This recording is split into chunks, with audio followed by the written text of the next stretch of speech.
22페이지 중개대상물입니다. 우리 요약집은 11페이지 중개대상물까지는 어렵습니다. 이게 관념적인 것이기 때문에 그 요약집 11페이지 박스 안에 있는 거 법조문에는 이것밖에 없죠.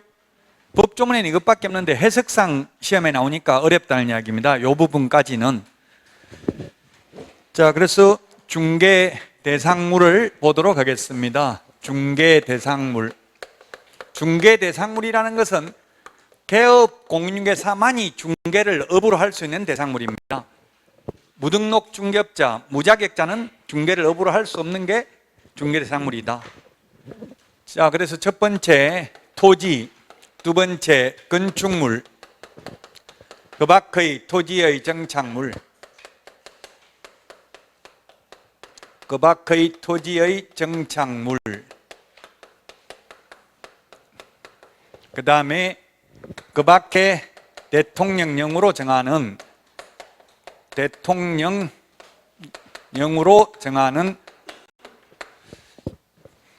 물건. 그게 뭐가 있냐면 임목에 관한 법률에 의한 임목, 그 다음에 공장 및 광업재단 저당법에 의한 공장재단, 공장 및 광업재단 저당법에 의한 광업재단이 있습니다. 자, 법조문에는 토지라고만 되어 있는데 모든 토지가 중개대상물이 되는 건 아닙니다. 중개대상물이라는 건 중개가 개입할 여지가 있어야 되죠. 중개는 속에 알선하는 건데 속에 알선하려면 일단 사고 팔 수 있어야지. 사고 팔 수 없는 물건은 중개상물이 될 수 없죠. 그래서 시험에 나왔던 거 이제 국가 소유나 지방자치단체 소유 토지나 건축물은 중개상물 아닙니다. 이걸 다 암기할 수 없고 일일이 열거할 수가 없습니다. 바다도 바닷물 다 퍼내면 토지잖아요. 그것도 중개상물 아니다. 바다를 팔아먹을 수 있는 게 아니니까 개인 소유가 아니기 때문에. 그래서 시험에 나왔던 걸 보면 무주부동산, 이게 시험에 이렇게 무주부동산 한자도 없이 한글로만 이렇게 시험에 나온 적이 있어요.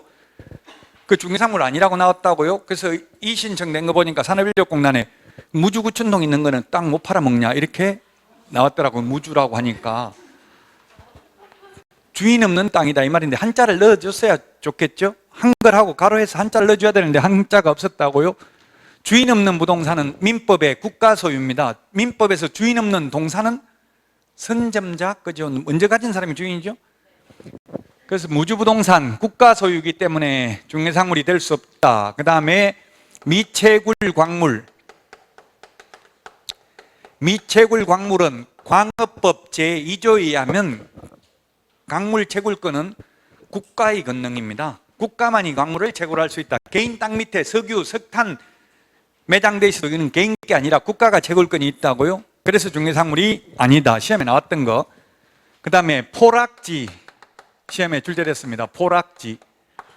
포락지라는 것은 물속에 잠긴 토지입니다.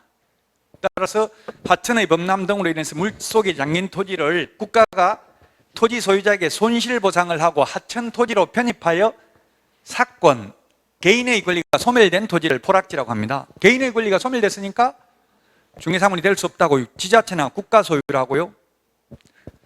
시험에 나왔던 거는 이 정도 시험에 나왔습니다. 그러면 국유재산, 행정재산 이런 건 중개상물 돼야 안 돼요. 행정재산. 국유재산에는 옛날에는 행정재산, 보존재산, 잡종재산 세 가지가 있었습니다. 근데 국유재산법이 개정돼가 지금은 행정재산하고 보존재산을 합해서 행정재산이라고 합니다. 남대문 같은 게 보존재산인데 옛날에, 지금은 행정재산이고요. 옛날에 잡종재산이라고 불렀는데 잡종이라는 말이 말 자체가 좀 천박스럽게 느껴진다 해서 잡종재산을 지금은 일반재산이라고 불러요. 일반재산. 시험에 나온 적은 없는데 모의고사 같은 데 나와서 말씀을 드리면 일반재산도 국유재산도 그냥 개인한테 바로 팔아먹을 수 있는 게 아니라 공개입찰 방식으로 매각을 해야 됩니다. 따라서 일반재산도 원칙적으로는 중개상물이 아닙니다. 국가 땅이나 지자체 땅을 그냥 아무한테나 팔도록 해버리면 시장이나 이런 사람이 자기 친인척한테 싸게 팔 수 있겠죠. 그래서 반드시 공개입찰 방식으로 매각을 해야 됩니다. 원래 아예 행정재산은 팔아먹을 수 없고요. 행정재산은 못 팔죠. 공유재산은 팔 수 있는데 공유재산도 공개입찰 방식으로 매각을 해야 되고요. 다만 2번 이상 유찰된 경우에는 수의계약을 체결하거나 개업공개사에게 중개보수를 지급할 수 있다, 이런 말이 공유재산 및 물품관리법 시행령 43조에 있습니다. 시험에 나온 적은 없어요. 근데 시중에 모의고사에 나온 적이 있기 때문에 말씀드린다고요. 결론은 중개사물이 2번 이상 유찰되면 될 수도 있다고. 일반 재산은, 행정재산은 아예 안 되고요. 시험에 나온 거는 이 정도가 시험에 출제됐다는 이야기입니다. 그 다음에 시험에 한 번도 나온 적이 없는데, 하천이나 도로가 시험에 나오면, 이게 토지잖아요. 하천이나 도로도 아직 시험에 나온 적 없다고요. 중개사물입니까 아닙니까? 굳이 될 수도 있고 안 될 수도 있어요. 시험에 나온 적은 없지만. 개인 하천, 개인 도로라면 중개사물이 되고, 국가 하천, 지방 하천, 공도, 국도 이런 건 안 되고, 사도, 개인 도로면 되겠죠? 그냥 아무 말 없이 하천, 도로 이렇게 내면 논란의 여지가 있기 때문에 시험에 나온 적이 없다고요. 아직까지는. 그 시험에 나온 적이 없는 건 너무 사이드에 있는 것만 집착할 필요는 없습니다. 제가 최근 10년간 안 나왔다 이런 거는 거의 그냥 가볍게 보시면 돼요. 최근 10년간 안 나온 거는. 왜냐하면 제가 출제위원으로 들어갔던 교수님들 이야기를 들어보면 2주 정도 합숙을 하는데 1주 동안 교육받는 게 기출문제 범위 내에서 내라. 기출문제 똑같이 내라는 게 아니에요. 그 패턴을 유지하라는 이야기예요. 듣도 보도 못한 거, 태어나서 처음 듣는 거, 제 아는 교수님도 들어가가지고 거미집 이론, 학계론을 냈다가 욕만 듣고 미국서 배운 이론, 신이론 냈다가 뺐다더라고. 너 이거 다 틀리면 네가 책임질래. 만약에 논란이 이의 신청되면 네가 책임질래. 이렇게 해가지고 각서 쓰라대 책임지겠다는 거.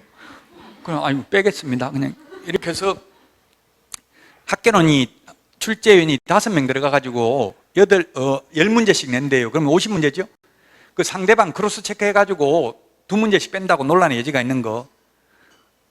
그래가지고 만약 문제 잘못되고 이의 신청되면 출제위원 연대 책임이래요. 전부 다 한 문제 이의 신청되면 1년간, 2문제 이의 신청되면 2년간 출제위원 자격 박탈시킨다고요. 다음에 위촉 안 한다고요. 그러니까 굳이 뭐 욕 들어가면서 어려운 거 낼 필요는 없는 거죠. 논란의 여지가 있는 거. 그래서 학계론 같은 것도 패턴이 정해져 있다고요. 그 패턴을 익히려면 이제 문제를 풀어봐야 된다고. 5반에 문제 누적 모의고사를 풀어보면 뭐가 내가 취약한지 그걸 스스로 알 수 있는 거거든요. 직접 풀어보는 거하고 설명 듣는 거하고 느낌이 달라요. 저도 시험장에 가서 제가 15번 이상 시험을 봤는데 직접 본 문제는 잊을 수가 없어요. 영원히 이게 몇 회 때 나왔는지 아는데 안 풀어보고 그냥 시험 문제 유출된 거는 알 수가 없어요. 전혀. 직접 풀어보는 게 기억에 오래 남더라고요. 자, 그래서 토지, 이게 논란의 대상이 된다. 그냥 막연하게 토지라고만 돼 있기 때문에. 토지는 매매할 때는 필지 단위로 매매를 합니다. 필지 단위로. 필지라는 건 하나의 지번이 붙는 게 한 필지죠. 그래서 1필의 일부에 대해서는 매매는 못합니다. 다만 1필의 일부에 대해서도 용익물권 설정은 가능하죠. 지상권, 지역권, 전세권은 가능하지만 담보물권은 안 돼요. 담보물권이 저질류라고 했잖아요. 저당권, 질권, 유치권. 저당권은 1필의 일부만, 쉽게 말하면 방 한 칸만 담보로 제공하고 대출 못 받는다고요. 근데 방 한 칸만 전세 줄 수는 있죠. 1필의 일부에 대해서도 중개사물 될 수 있다 하면 맞다고 봐야 돼요. 중개사물은 꼭 매매만을 말하는 게 아니거든요. 전세권도 가능하기 때문에. 지금 어쨌든 이 부분, 지금 법조문에 없는 부분이 나오니까 어렵다는 이야기입니다. 토지, 건축물 다. 이제 요것만 지나가고 나면 공인중개사 제도부터는 논란의 여지가 없어요. 법조문에 있는 거 또는 판례에 있는 것만 나온다고요. 토지는 그래서 상대적으로 사고 팔 수 있어야 되고 사고 팔 수 없는 거는 중개사물이 아니다. 국가 소유, 지자체 소유, 토지 중개사물 아닙니다. 빈지, 빈지 이런 것도 중개사물 아니죠. 맹지는 중개사물입니까 아닙니까? 맹지는 중개사물이죠. 행위 제한만 되는 거지 거래 자체가 못하는 건 아니잖아요. 맹지면 집을 지을 수 없는 거잖아요. 도로에 접혀져 있지 않기 때문에. 왜 건축법에 대지는 도로에 2m 이상 접해야 된다 이렇게 돼 있죠? 대지에 2m 이상 접해야 된다. 대지는 도로에 2m 이상 접해야 된다. 건축법에서 도로는 보행과 차량 통행이 가능한 너비 4m 이상을 도로라고 하죠? 그 4m 안 되면 4m 확보를 해줘야 된다고요. 모든 용도, 지역, 지구, 구역 다 중개사물 됩니다. 군사기지 및 군사시설 보호구역, 문화재 보호구역, 모든 용도, 지역, 개발 제한구역, 상수원 보호구역 다 중개사물 된다고요. 거래는 가능하고 행위 제한만 될 뿐이라고요. 자연환경보전지역, 관리지역, 농림지역 다 중개사물 되죠? 중개사물은 된다고요. 단지 행위 제한만 받을 뿐이고요. 그래서 모든 용도지역, 군사기지 및 군사시설 보호구역 된다고 하니까 어떤 분 질문하더라고요, 인터넷에. 그럼 군부대도 팔아먹을 수 있냐 묻던데, 그게 국가 땅이나 지자체 땅이라는 말이 없는 한 용도, 지역, 지구, 구역이라는 이유만으로 중개사물이 아닌 것은 아니다. 아닌 것은 아니다. 중개사물이다는 이야기예요. 결국 모든 용도, 지역, 지구, 구역. 또 이게 공법상 제한이고 사법상 제한이 있는 거, 뭐 압류된 거, 가압류된 거, 가처분 등기된 거, 전세권 설정 등기된 거, 임차권 설정된 거, 분묘기지권이 설정되어 있는 토지 다 중개사물 된다고요. 팔아먹을 수는 있고 단지 행위 제한만 되는 거죠. 분묘기지권이 설정되어 있는 토지가 있다면 그 토지 부모는 토지 소유자 마음대로 사용할 수는 없죠. 사용할 수는 없지만 중개사물 된다고 사고 팔 수는 있다고요. 분묘기지권 자체를 사고 팔 수는 없죠. 분묘기지권은 중개사물 아닙니다. 분묘기지권이 설정되어 있는 토지는 중개사물이라고요. 그래서 이게 어려워요. 지금 말 자체가 용어쟁이와 중개사물만. 자, 건축물인데 이 건축물은 차라리 건축법 제2조에 의한 건축물 또는 민법 99조에 의한 건축물 이렇게 되어 있으면 쉬운데 아무 말이 없이 건축물이라고 해놓고 또 판례는 이건 건축법상 건축물을 말하는 게 아니라 민법상 건축물을 말한다 이렇게 되어 있어요. 판례가. 그럼 건축법 제2조에서 말하는 건축물이란 건축법에서는 지붕과 벽 또는 기둥이 있는 것입니다. 또는 과입니다. 이 말은 벽이나 기둥은 둘 중에 하나만 있어도 되고 지붕은 반드시 있어야 되죠. 물론 벽, 지붕 이거 세 개 다 있어도 상관이 없고요. 이게 건축법상 건축물입니다. 근데 민법 99조 1항에서는 민법 99조 1항에 뭐라고 되어 있냐면 토지 및 그 정착물은 부동산이다. 2항에 보면 부동산 이외의 물건을 동산이라 한다 이렇게 되어 있어요. 동산, 움직일 동자, 움직이는 게 동산이고 부동산, 안 입을 자, 안 움직이는 게 부동산이죠. 한자 뜻대로만 보면. 그런데 민법 99조 1항의 판례를 보면 이 세 가지 모두 다 있어야 된다. 세 개가 다. 그래서 이제 시험에 나온 게 우리는 뭐가 나왔냐면 이동식 세차장 구조물. 주유소에 기름 넣으면 세차 처음에는 공짜로 해주다가 요즘은 돈 좀 받더라고요. 5만 원 이상 기름 넣어도 뭐 한 1, 2천 원 받는 것 같던데 이거 기계 이것도 건축법상 건축물입니다. 왜? 지붕 있잖아요. 거기 턴을 막 움직이면서 하는 거 있죠. 그 지붕은 있잖아요. 그 이동식 세차장 구조물도. 그리고 기둥도 있어요. 없는 건 주벽이 없다고요. 그래서 결론은 중개사물이 아니다. 중개사물이 아니라는 건 아무나 중개하고 돈 받아도 상관이 없다. 그 판례가 무등록 중개업자가 그 이동식 세차장 구조물 3건 중개하고 한 건당 500만 원 받은 사건에 대해서 옆에 개업공개사가 고발했다고. 저 무등록 중개업자 처벌해달라고. 대법원까지 갔는데 대법원에서는 이거는 건축법상 건축물이지만 민법상 건축물이 아니어서 중개사물이 아니다. 그러므로 아무나 중개하고 돈 받아도 공개사법 위반이 아니다. 이런 판례라고요. 건축법상 건축물만을 의미하는 것이 아니라 민법상 건축물을 의미한다. 건축법상 건축물을 의미하는 게 아니라 판례가.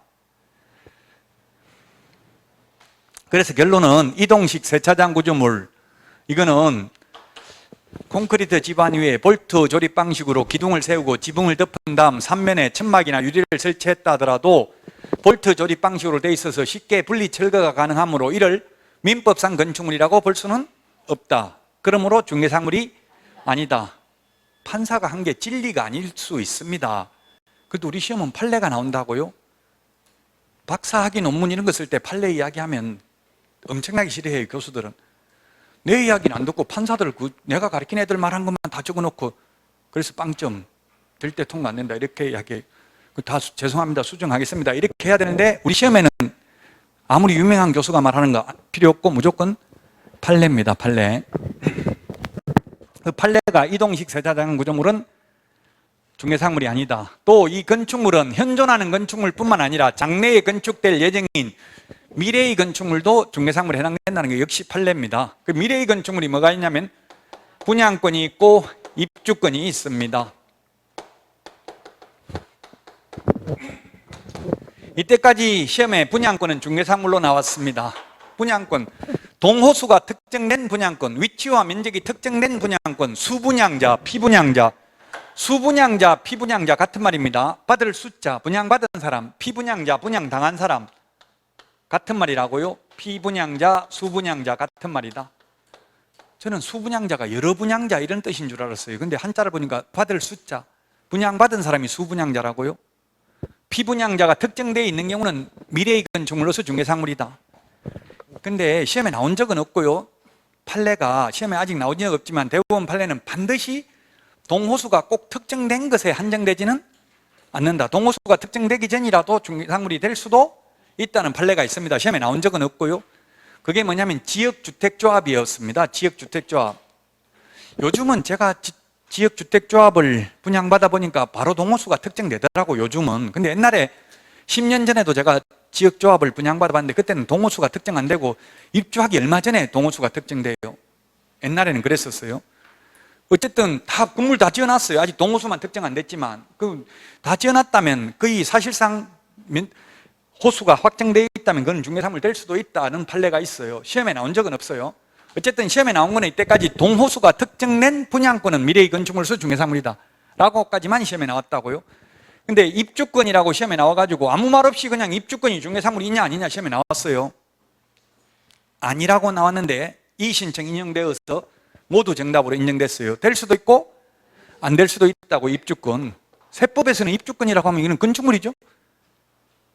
세법상 입주권은 건물이나 똑같이 취급하지 않아요. 그 도시 및 주거환경정비법상 관리처분 인가받은 입주권을 말하는 거고요. 그래서 입주권은 추첨, 시험에 만약에 추첨, 당첨 이런 단어 나오면 이거 중개사물 아닙니다. 이런 말 나오면 중개사물이 아니다. 추첨기일에 추첨을 하여 당첨되면 입주할 수 있는 권리에 불과한 입주권은 중개사물이 아니라고요. 이런 게 뭐냐면 청약통장이에요. 청약통장. 청약통장 같은 거는 당첨돼야 입주할 수 있죠. 청약통장 같은 거 이런 거는 중개사물이 아니고요. 다만 도시 및 주거환경정비법상 관리처분 인가, 관리처분 이런 말 들어가면 중개사물이라고요. 도시개발법이나 도시 및 주거환경정비법, 도시 및 주거환경정비법에서는 관리처분이라고 하고 도시개발법에서는 뭐라고 합니까? 환지처분이라고 하죠. 똑같은 용어인데 같은 의미인데 쓰는 용어가 다르다고요. 자, 그래서 입주권은 추첨, 당첨 이런 말 들어가면 중개사물 아니고 관리처분 인가받은 입주권은 중개사물입니다. 어려웠습니다. 토지 건축물이. 그 다음에 또 논란의 대상이 되는 게 그 밖의, 이 그 밖의 기타 등등 이게 뭔지 또 규정이 없기 때문에 해석상 문제니까 어렵습니다. 근데 결론은 그 밖의 토지의 정착물 중에는 명인 방법을 갖춘 수목의 집단 이거 하나만 중개사물입니다. 원래 옛날에는 이게 국토부 유권 해석은 중개사물이 아니었어요, 사실. 근데 시험에 나와버렸다고요? 나와가지고 행정심판을 청구했는데 행정심판위원들이 중개사물이라고 결정을 내렸어요. 그래서 결론은 중개사물입니다. 시험에 나오면 논리적으로 생각할 수가 없고요. 명백하게 누구 소유인지 인식할 수 있도록 관습법상 공시방법을 갖췄다는 이야기고요. 행정심판위원들이 뭐라고 심판을 했냐면은 결정문을 보면 민법에 보면 그 밖의 토지의 정착물에 명인망법을 갖춘 수목의 집단도 포함된다. 민법에 그 밖의 토지의 정착물에. 그리고 공인중개사법에 그 밖의 토지의 정착물은 중개사물이라고 되어 있다. 그러므로 명인망법을 갖춘 수목의 집단은 중개사물이다. 이렇게 행정심판 결정을 내렸어요.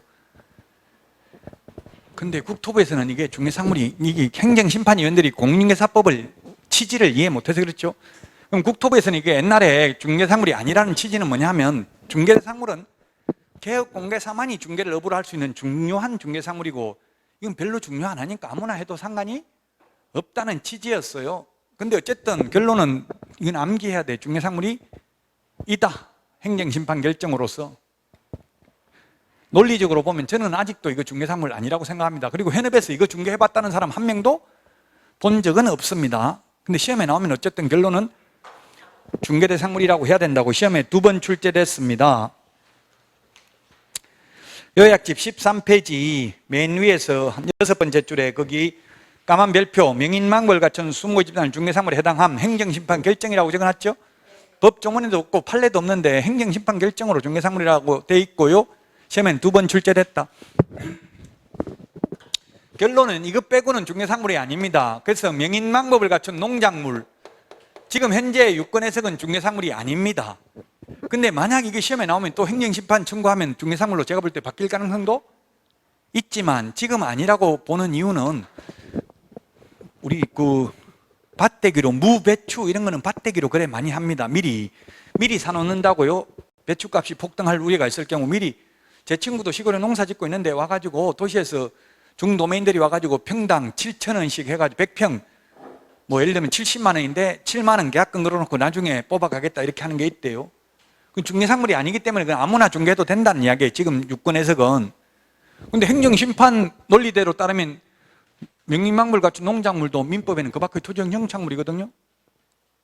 그 바뀔 수는 있지만 지금 현재까지는 중개상물 아니다. 결론은 그 밖의 토지의 정착물 중에는 명인망벌을 갖춘 20집단 하나밖에 없어요. 현재는. 자, 그 외에 교량이라든지 담장이라든지 축대, 시험에 나왔던 게 토사, 암석, 그 다음에 토사가 뭡니까? 흑톡자, 모래사자, 바위암자, 돌석자 이런 거. 그 다음에 가식의 수목, 가식의 수목, 가짜로 심어놓은 거 정원수로 팔아먹기 위해서 이런 거 시험에 중개사물이 아니라고 출제됐습니다. 자, 여기까지가 논란의 대상이 되고요. 그 다음에 그 밖에 대통령령으로 정하는 재산권 및 물건, 이거는 이제 논란의 여지가 없습니다. 왜? 대통령령으로 정하는 딱 요 세 개만, 이게 의제부동산, 준부동산입니다. 학개론에서 말하는. 그래서 시험에 모든 의제부동산은 중개사물이다, 아니다. 답은 뭡니까?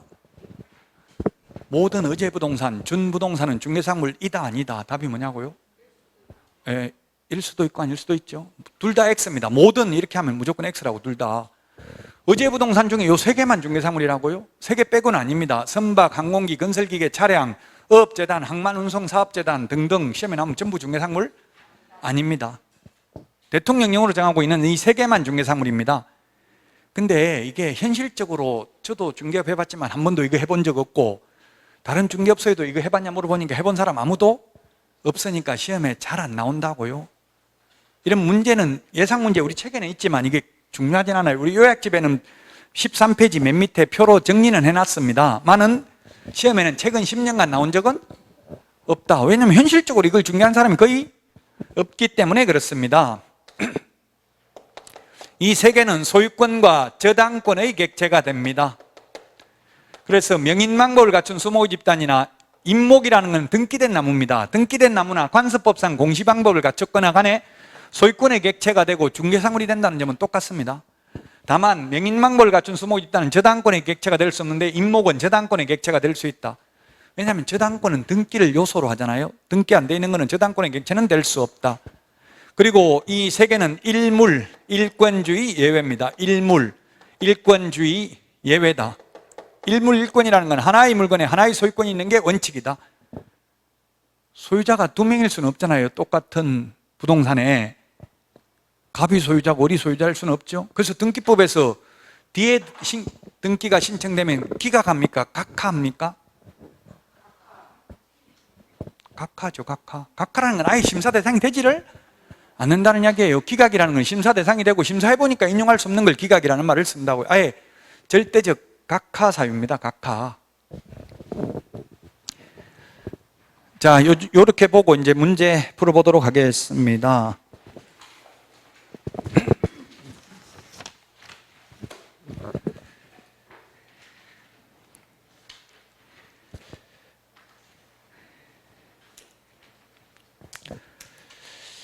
(11번) 문제 보겠습니다. 23페이지 11번 문제. 중개상물에 해당되지 않는 것을 모두 고르면 했는데 임목은 아니지만 등기는 안 돼 있지만 명인망벌 갖춘 수목집단 중개상물이죠. 기억은 이게 임목, 광업재단, 공장재단은 대통령령의 중개상물이라고 돼 있으니까 중개상물이라고요. 이건 논란의 여지가 없습니다. 근데 니은 이 임목, 광업재단, 공장재단을 제외한 항만운송사업재단, 어업권, 차량, 선박, 항공기, 건설기계 등 전부 중개상물 아니라고 했어요. 왜? 대통령령에 규정이 없으니까. 규정이 있는 재산권 및 물건만 중개상물이라고 되어 있으니까 중개상물 아닙니다. 디귿, 일필의 일부에 대한 용익물권은 가능하다고 했죠? 지상권, 지역권, 전세권은 가능하지만 저당권은 불가능합니다. 방 하나만 저당권 설정하고 대출받을 수는 없습니다. 디귿, 중개상물 아닙니다. 리얼 이게 소위 권리금입니다. 권리금은 중개상물 아니라고 했죠? 그 권리금 1억 받도록 알선하고 9천만 원 먹고, 예를 들면 저도 현업에서 그런 거 아니 있어요. 1,000만 원만 받아주세요. 더 받는 거는 개업관회사님 다 먹든 말든 내 알아서 하시고 신경 쓰지 말고 1,000만 원만 입금시켜주세요. 이런 거 있어요. 그 1,000만 원만 입금시켜달라는데 1억 받아가지고 9천만 원 개업관회사 먹고 1,000만 원? 그 임차인 줘도 불법이 아닙니다. 중개상물이 아니니까 중개보수 적용 안 받는다고요. 중개보수 적용받으면 0.9%밖에 못 받죠? 최대. 중개상물 아니다. 답 5번입니다.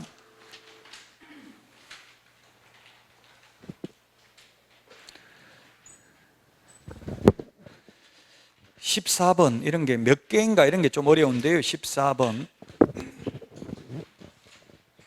중개상물에 해당하는 것, 토지에 부합된 수목의 집단.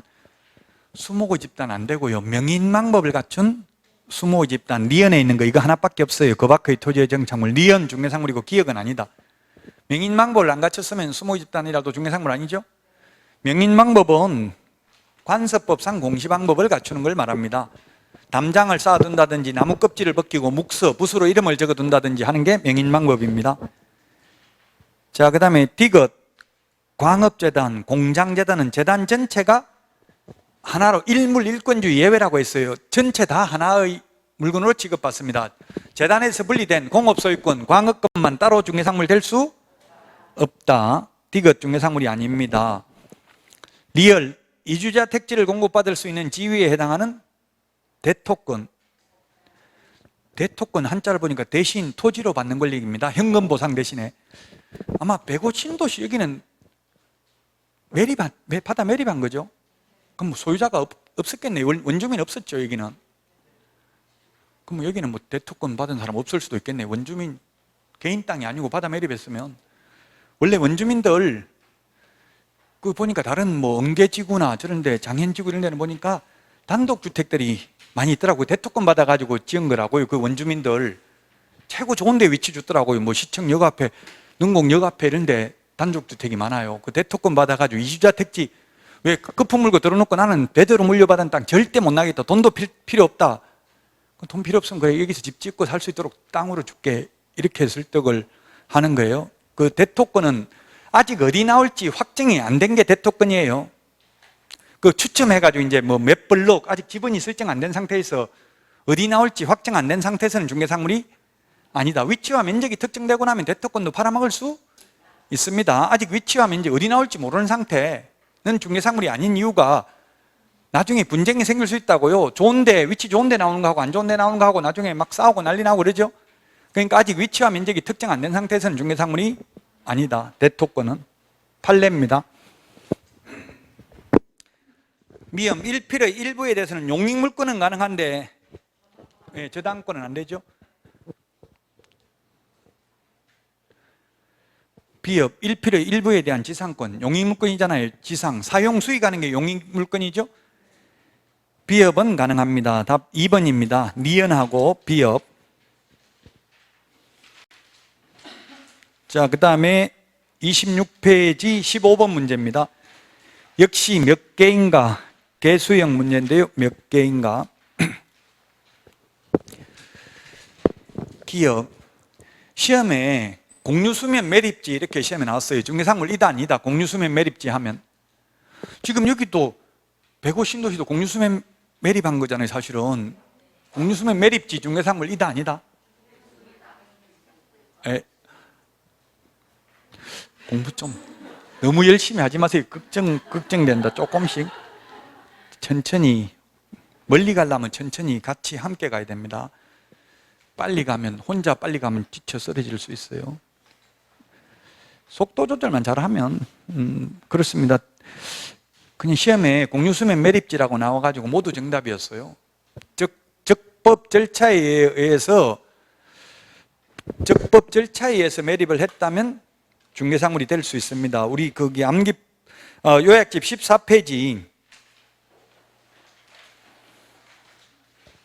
14페이지에 보면 중개사물이 되는 것, 거기에 중개사물 되는 것 두 번째 박스 동그라미 1번 사인이 개인입니다.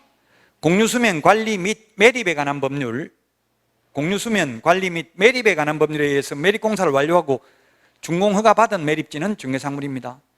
준공허가라는 말은, 이 준공이라는 말이 무슨 뜻이냐면, 우리 건축법에서는 사용승인, 주택법에서는 사용검사, 기타법에서는 준공허가 또는 준공승인, 준공이라는 말을 씁니다. 준공이 공사 다 하는 게, 다 끝내고 사용해도 좋다는 게 준공입니까? 아니면 처음에 공사하라고 허가해 주는 게 준공입니까? 준공허가입니까? 뭐냐고요? 끝나고 하는 게 준공이죠? 그래서 건축법, 주택법, 건축법에서는 건축허가, 주택법에서는 사업계획 승인, 같은 말이죠? 끝나고 하는 게 건축법에서는 사용승인, 주택법에서는 사용검사, 기타법에서는 준공검사라는 말을 쓴다고요. 준공이라는 말. 공사 다 끝냈다고 이제 사용해도 좋다, 허가 받았으면 그거는 개인 땅이니까 중개사물 된다고요? 그냥 공유수면 매립지 중개사물 된다라고 출제를 했다가 모두 복수정답으로 인정이 됐어요. 왜냐하면 다 된다고 하니까, 알았다, 나도 그럼 105 신도시 옆에다가 바다나 매립하고 다녀야 되겠다, 다 내 땅 되니까. 이렇게 해가지고 이신청 올리니까 그 불법으로 그냥 매립하면 중개사물 아니란 이야기예요. 공유수면 관리 및 매립에 관한 법률에 의해서 매립공사 완료하고 준공 허가받은 매립지는 중개사물입니다. 기역은 중개사물이고요. 미연 행정재산은 중개사물 아니라고 했죠. 일반 재산은 원칙은 아닌데 2번 이상 유찰되면 중개사물 될 수도 있다. 물론 일반 재산 시험에 나온 적은 없습니다. 디귿, 영구 포락됐다. 영구 포락된 포락지, 포락 떨어질 낙자, 땅이 떨어져 나와가지고 물속에 잠겼다고요? 영원히. 근데 정확하게 말하면 사건 소멸된 포락지 이렇게 하는 게 좋죠. 사건, 개인의 권리가 소멸된 포락지. 어쨌든 포락지는 중개사물이 아니라고 봐야 됩니다. 개인 땅이 아니니까. 이제 그 다음에 리얼, 미채굴 광물, 땅 속에 있는 거 금이나 석유, 석탄 매장되어 있어도 여기는 채굴권이 국가의 권능에 속한다고요.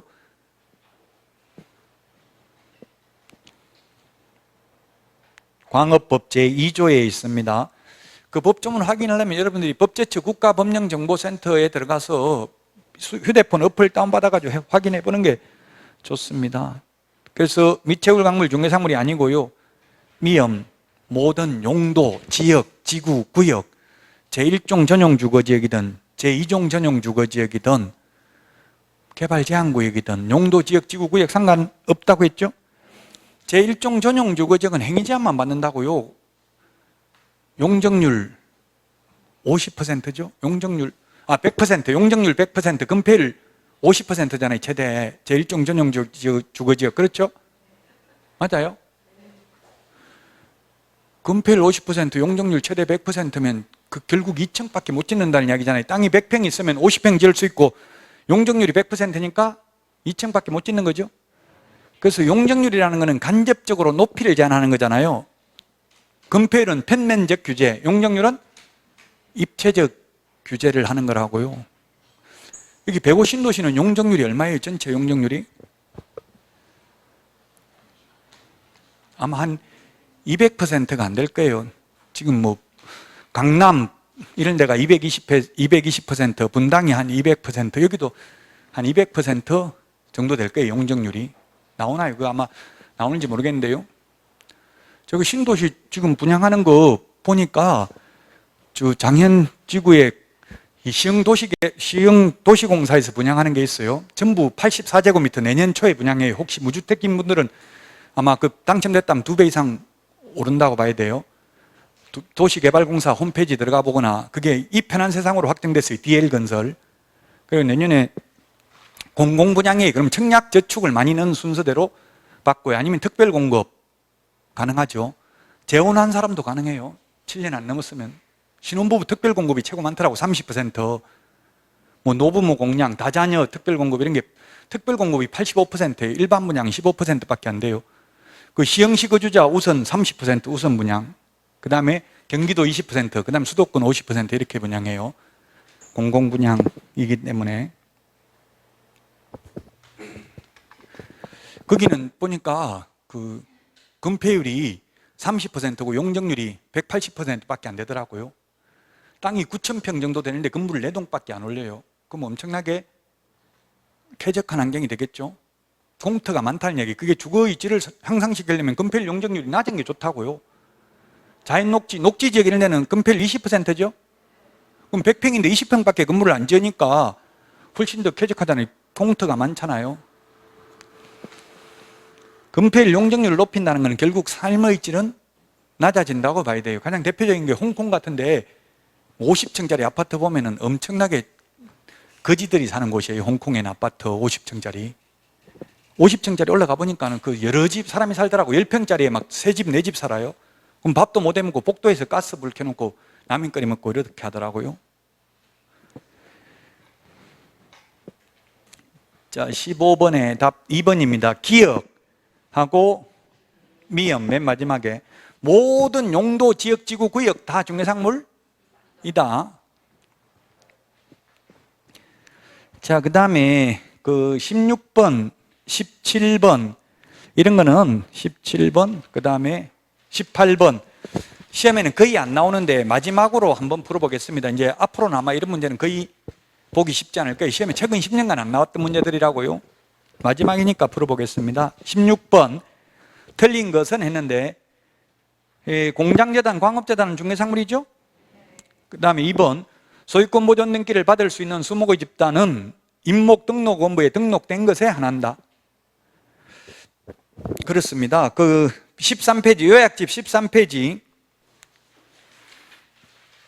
그 박스에 보면 중간에 등기 전 요건 보니까 임목은 임목등록원부에 등록돼야 되고 그 다음에 광업재단, 공장재단, 재단 목록을 작성해야 된다고 돼 있죠. 마찬가지 우리 일반 토지도 소유권 보존 등기 하려면 먼저 건축물 대장부터 먼저 만들어요. 대장부터 만들고 등기하죠. 마찬가지로 임목도 임목등록원부를 먼저 임목등록원부에 등록된 것만 임목 등기를 할 수 있습니다. 시험에는 거의 안 나오니까 16, 17번 너무 크게 부담 가질 필요는 없어요. 자, 그 다음에 3번 임목의 소유자는 토지와 분리하여 임목을 양도할 수 있다. 네, 그렇습니다. 분리하여 양도할 수도 있습니다. 왜? 별도의 부동산이기 때문에 그렇죠. 그게 요약집 13페이지에 소유권, 저당권의 목적이 된다. 임목이 소유권의 목적이 되니까 토지는 안 팔고 임목만 팔 수도 있다고요. 그 토지만 팔게 되면은 만약에 이제 산에 나무가 있는데 이게 임목이 갑 이름으로 등기되어 있고 이 토지도 갑인데 임목만 팔았습니다. 그러면 또는 토지만 팔았습니다. 둘 중에 하나만 팔 수도 있다고. 그럼 토지만 팔아가지고 토지가 을로 소유자로 바뀌었다 하더라도 갑은 계속해서 을 토지를 사용할 수 있는 이른바 법정지상권, 임목에 관한 법률 제6조에 있습니다. 민법에 법정지상권이 5가지가 있죠. 민법 305조, 민법 366조, 가등기 담보 등에 관한 법률 제10조, 임목에 관한 법률 제6조, 그리고 관서법 5개가 있습니다. 5개가 있는데 시험에 5개 중에서 법령에 규정이 없는 것은 답은 관서법이잖아요. 관서법은 법령에 규정은 없죠. 그 우리 중개실무에 철봉과 같은 거는 관서법상 법정지상권도 인정되지 않는다 했어요. 철봉과 같은 단순한 구조물은. 어쨌든 임목도 법정지상권이라는 게 있습니다. 자, 그 다음에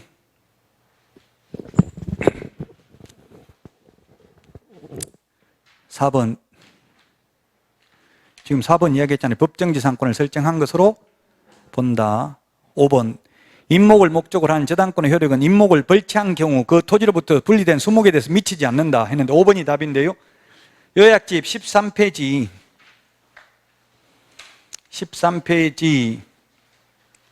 거기에 조금 맨 밑에서 두 번째 박스 토지 소유권, 지상권 처분의 효력은 임목에 미치지 않는다.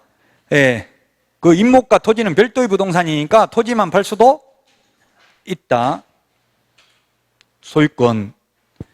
그래서 그 다음에 저당권의 효력은 배은엔 임목에도 미친다고 돼 있죠. 지금 저는 요약집에 배은엔 이렇게 돼 있고 우리 문제풀이 책에는 벌채한 이렇게 돼 있죠.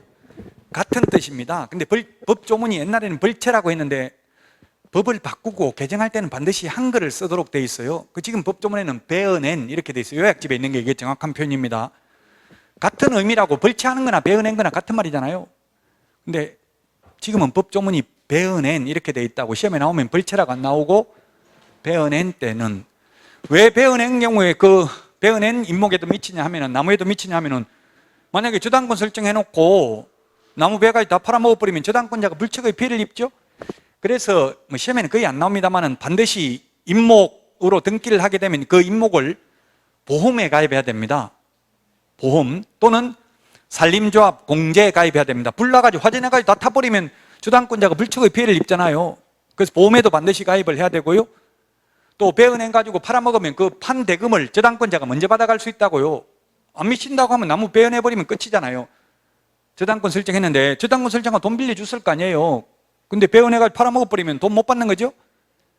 그 배은행 나무에 대해서도 미치기 때문에 그 나무 판값을 먼저 받아갈 수 있다고 저당권자가 그 말이에요. 벌채가 배은행 요약집에는 배은행이라고 되어 있습니다. 배은행 임목에도 미친다. 그리고 아까 법정지상권 인정된다. 요약집에 그 박스에 있습니다.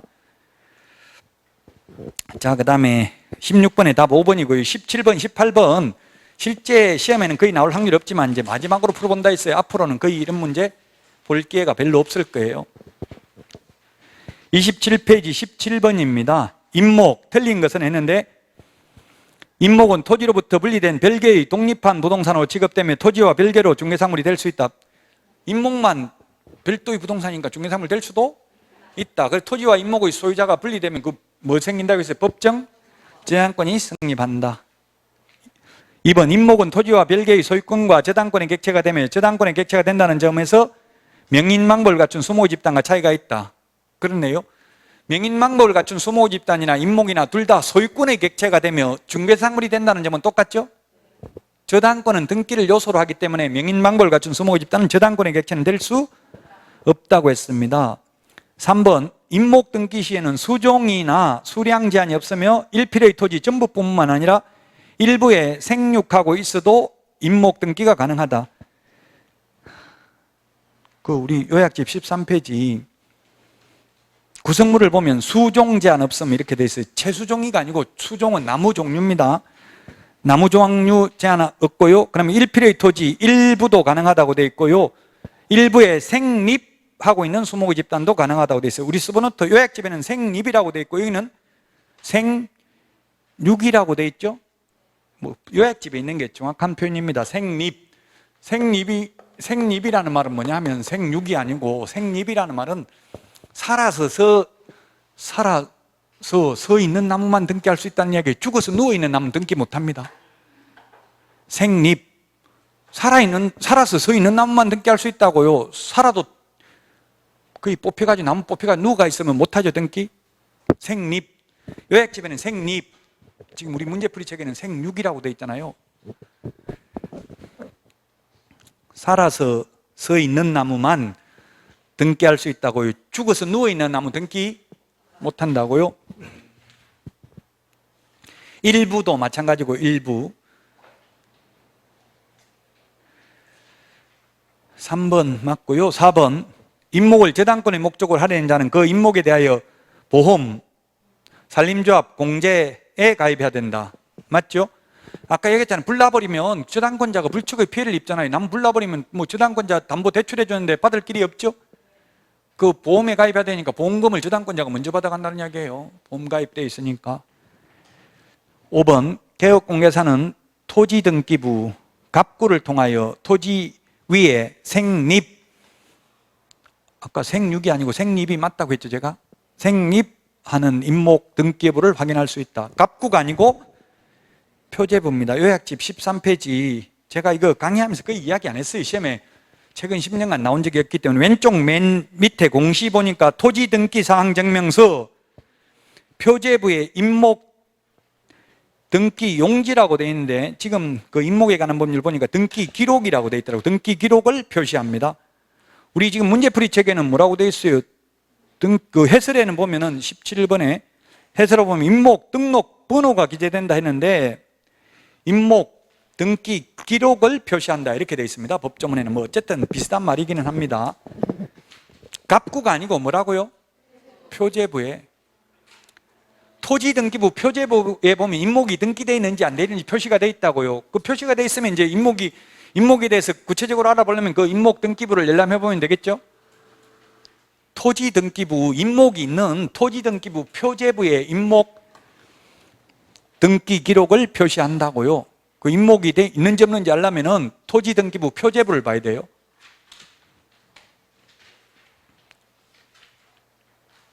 토지등기부를 말하는 겁니다. 토지등기부 요약집 13페이지 맨 왼쪽에 맨 밑에 있습니다. 28페이지 18번 문제입니다. 틀린 것은 1번 임목을 베어낸 경우에도 저당권 효력이 미친다. 벌채가 베어낸이라고 했습니다. 맞고요. 2번 임목과 관서법상 명인망고를 갖춘 수목의 집단은 공시수단의 차이가 있으나 소유권과 저당권의 객체가 될 수 있다는 점에서는 동일하다. 저당권 객체될 수 없다. 명인망고를 갖춘 수목의 집단은. 왜? 저당권은 등기를 요소로 하기 때문에. 지금 베어낸인데 벌채된 이렇게 돼 있다는 말은 시험에 나온 적이 없기 때문에 그냥 옛날 용어를 쓰고 있는 거예요. 답은 2번입니다. 3번 임목의 집안인 토지에 관한 소유권이나 지상권 처분은 임목에 영향을 미치지 않는다. 별도의 부동산이니까 미치지 않기 때문에 법정지상권이 성립하는 거잖아요. 토지 소유권자가 받겠다 하더라도 왜 내 땅 위에 나무 심어놨냐 뽑아내라 할 수 없다고요. 4번 임목의 경매나 그 밖의 사유로 토지와 임목이 각각 다른 소유자에게 속하게 된 경우에는 법정지상권, 지상권을 설정한 것으로 본다. 이름하여 법정지상권이 성립합니다. 5번 공장재단은 토지와 공작물, 공업소유권 등으로 구성되며 토지나 건물은 등기부, 해당구, 사항란에 공장재단에 속하였다는 취지가 기재된다.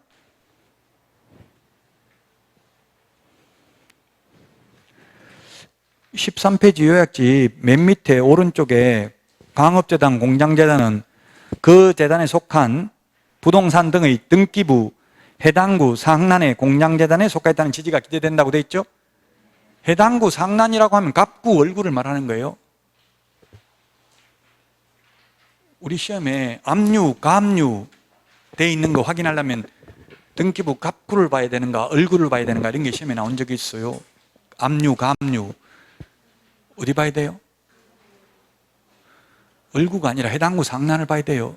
소유권을 가압류했으면 갑구, 제한물권을 가압류했으면 얼구 봐야 된다고요.